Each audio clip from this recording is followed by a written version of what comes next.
नमस्कार. श्री स्वामी समर्थ. आज मी आपल्याला अपयश आणि कामातील अडथळे दूर होण्यासाठी उपाय सांगणार आहे.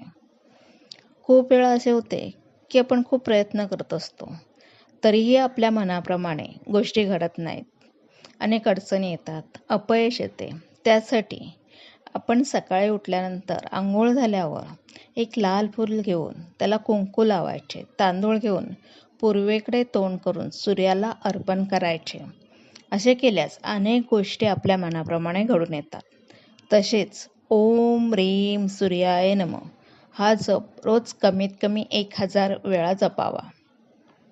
विशेष कामाला घराबाहेर निघताना 1 मूठ गहू अथवा धान्य घेऊन ते कामासाठी जाताना पेरीत जावे, म्हणजे आपले काम यशस्वी होतेच.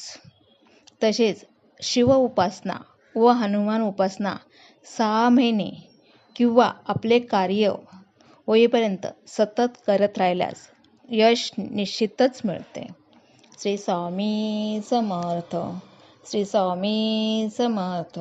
श्री स्वामी समर्थ.